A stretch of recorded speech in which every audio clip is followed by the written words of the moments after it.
Well, anticipating a few questions on banks, I decided we should start using bank language here to describe the and Charlie.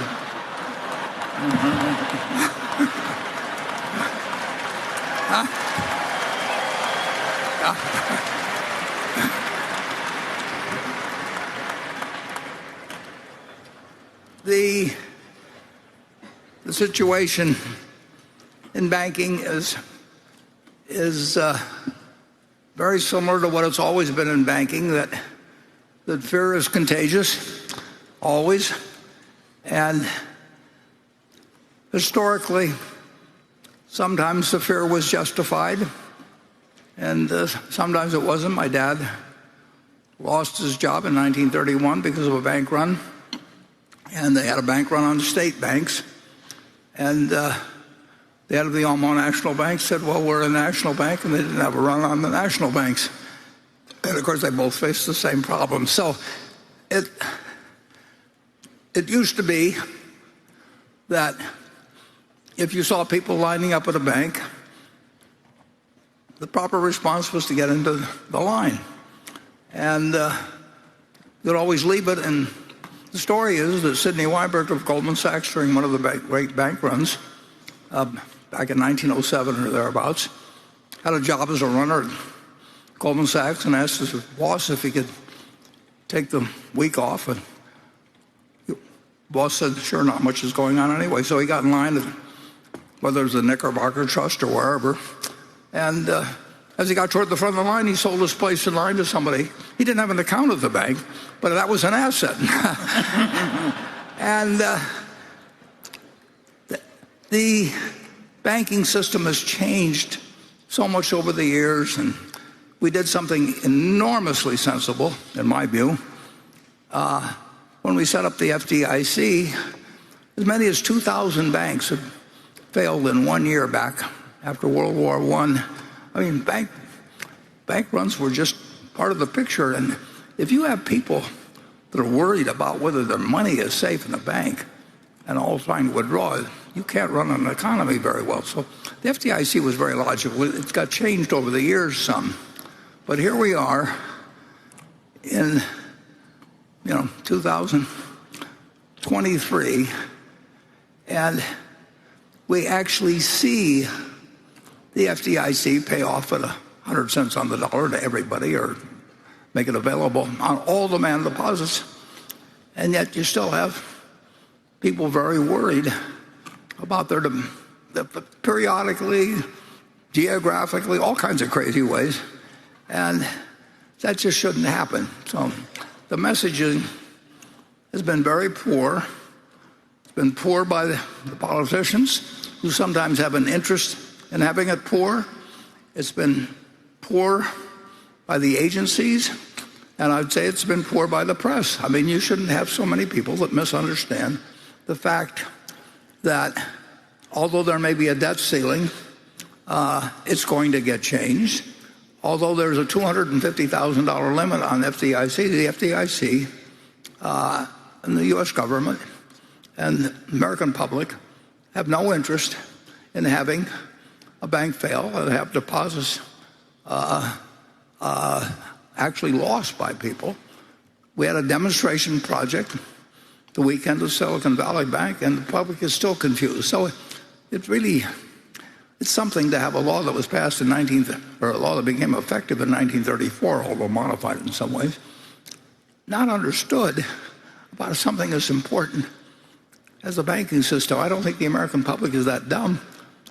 And I made that offer over in Tokyo, incidentally, that I haven't heard from anybody that wants to take up my $1 million bet on whether the public will lose money if they have a demand deposit at a bank, no matter what the size. So that's the world we live in.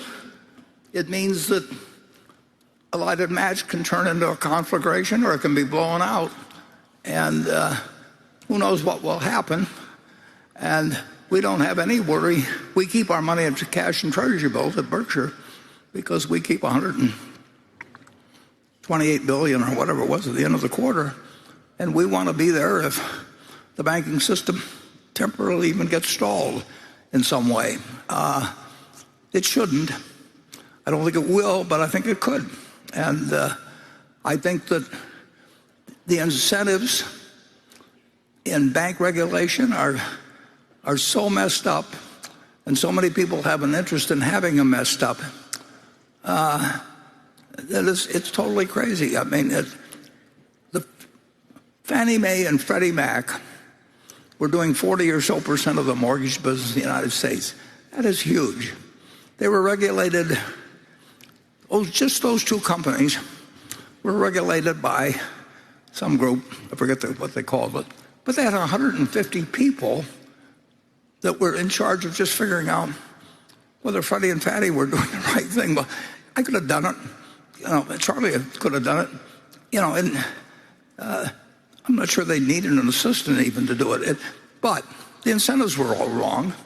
And Freddie and Fannie, which were doing fine in August or apparently doing fine in July and August of 2008, were put into conservatorship, early in September. And the things that followed from that were just incredible. So there are second order and third order and fourth order effects that are somewhat unpredictable as to what they will be and the sequence and all that. But things change.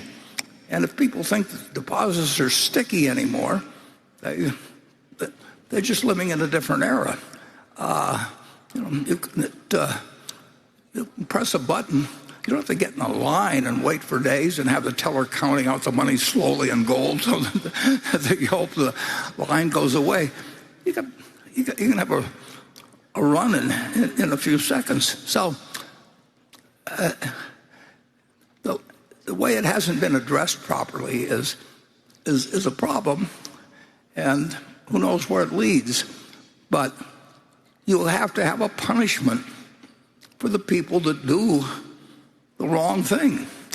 And if you take First Republic, for example, you could look at their 10K and you could see that they were offering non-government guaranteed mortgages in jumbo amounts at fixed rates, sometimes for 10 years before they changed to floating. And I mean, that's a crazy proposition. If it's to the advantage of the bank, they get it. They get the guy coming in and says, I'll refinance at 1.5% and then 1%. And if it's advantage the other way, the fellow keeps it out 10 years. You don't give options like that. But that's what First Republic was doing, and it was a plain sight. And the world ignored it till it blew up. And some of the stock in some of these banks that were held by insiders was sold, and who knows whether they had a plan or whether some plan that was innocent or whether they started sensing what was coming. But you do know that the directors are not going to be able to read some book or anything like that, but they do have the ability to hold the CEO accountable. The CEO gets the bank in trouble. Both the CEO and the directors should suffer. The stockholders of the future shouldn't suffer. They didn't do anything.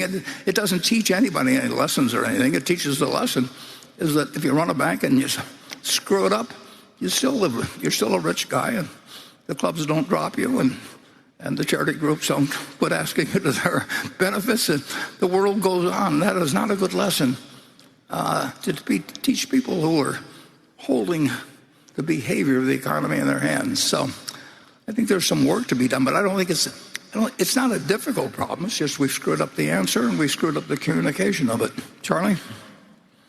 Well, I'm so old-fashioned that I kind of liked it better when banks didn't do investment banking. That makes me very outmoded in the modern world.